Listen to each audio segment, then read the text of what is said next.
Today we are doing a buying guide for Versace Eros. We're going to take a look at these 4 Eros fragrances and I'm going to give you my thoughts on each one, and then hopefully you can decide which one you should buy. And we're also going to answer a question: is Versace Eros still worth it in 2023? So the first one we're going to look at today is Versace Eros Eau de Toilette. This is the first Versace Eros that I owned, and actually it's one of the first fragrances I bought on this fragrance journey. I'd only owned a few cheap fragrances before, and I believe this was one of the first fragrances I owned that cost over £40. I bought it in 2019, and that is really where this whole journey started. So the original Versace Eros Eau de Toilette does hold a lot of happy memories for me, and it's certainly one I will always own. I just love Aeros EDT. It's very bright, it's fresh, it's sweet, and I don't think that the freshness gets enough love. It's spoken about as a clubbing fragrance, a sweet, room-filling fragrance, which I guess it is. You could call it a room-filling fragrance because it's very projecting,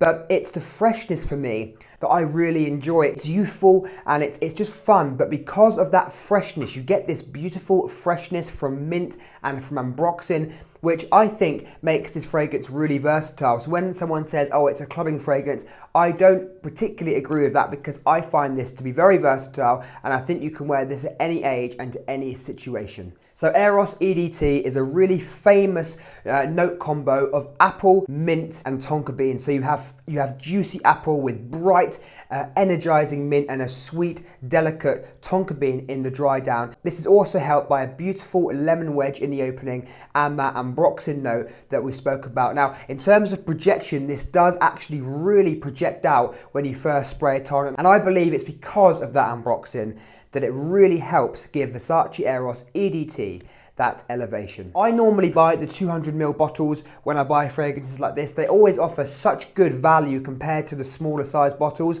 Obviously, do whatever you want and whatever suits your needs. Remember, I have Visionary Fragrances, my sample website. So of course, the big bottles are better and better value for money for me for selling them. However, if you buy the 200ml bottle and you use it regularly and you use it as your sort of signature fragrance, it offers really good value for money, because I've seen this for around £75, £80 for 200ml, which I think is a bargain. Now we move on to the Eau de Parfum. I remember when this first came out, because I love the original so much, I thought this was, going to be the stronger version, and I just bought it immediately, and I actually really enjoy this one as well. It's very similar to the original. You can tell straight away that this is just Versace Eros, but it's the sweeter, denser notes are more amped up in here, so it's not quite as fresh, but you still get the freshness, you still get the mint, you still get the ambroxan in a way. It's still fresh and almost invigorating as the EDT is, but this is a bit heavier, a bit denser. You've got a candied apple, so you've got a sweeter apple note in here. And it just comes across as a heavier and denser fragrance. As it goes through to the dry down, for me this becomes a bit more masculine than the original. There's one thing I should have mentioned about the original EDT.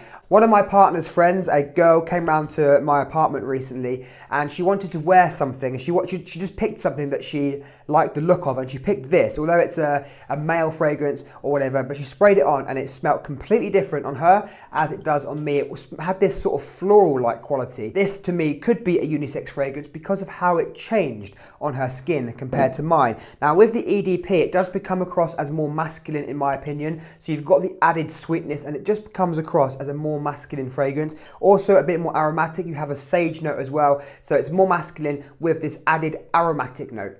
Now, I really like the EDP version. It is longer lasting, it's a bit stronger, but for some reason I really enjoy the freshness and the brightness of the EDT. So although this is technically a better fragrance, and if you want the strongest version of Eros, I would recommend you go for this, I just love the extra brightness and freshness that the EDT brings. So we move on to the final flanker of the original Versace Eroses. This is Versace Eros Parfum. Now, I remember when I first tried this, it was in an airport, and I just tried it off a test strip really quickly, and I thought there wasn't so much difference between this and the EDP, but I was very wrong. This is very different. This really does change, and once you get used to it, once you've worn it a few times, you'll realize how different this is compared to the EDT and the EDP. Now in here, the freshness has been almost completely removed. This focuses much more on the heavier notes. This is a heavier, more grown up and even more masculine fragrance than the EDP is. The opening is short-lived, where you get a peppery lemon and mint. You still get that mint in the opening,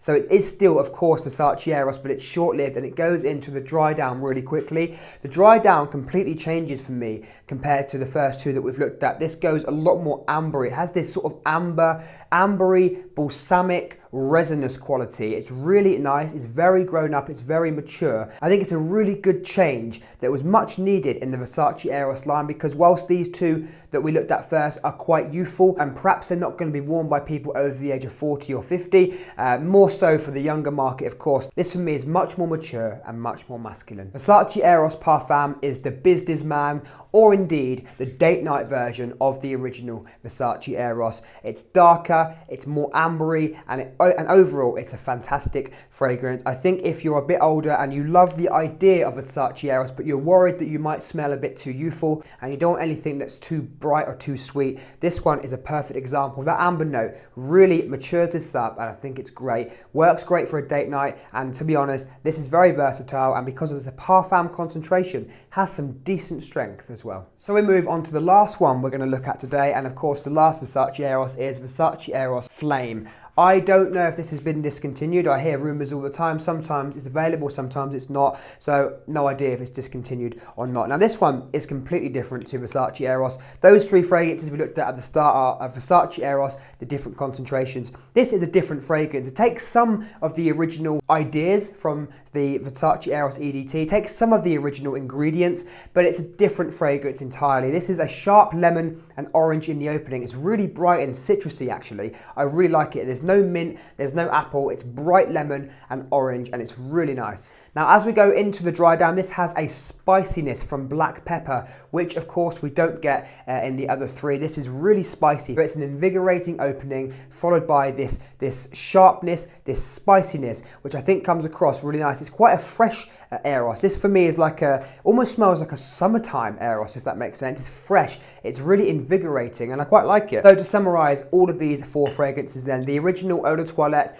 is youthful. It's a really good mix of that mint, the apple and the tonka bean. It's a great fragrance for going out. I think this is a going out fragrance primarily, although because of the freshness, you can wear it to the office if you don't go too heavy on the sprays. The EDP is a bit sweeter, a bit denser, gives you a bit more performance because of the Eau de Parfum concentration.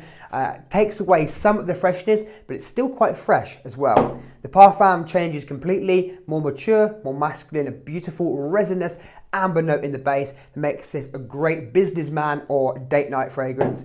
And Versace Eros Flame, completely different, but fresh, peppery and woody. Not sure if it's discontinued. If you love it, make sure you buy it. Performance on these are all quite good. I've never had a problem with the performance on any of these.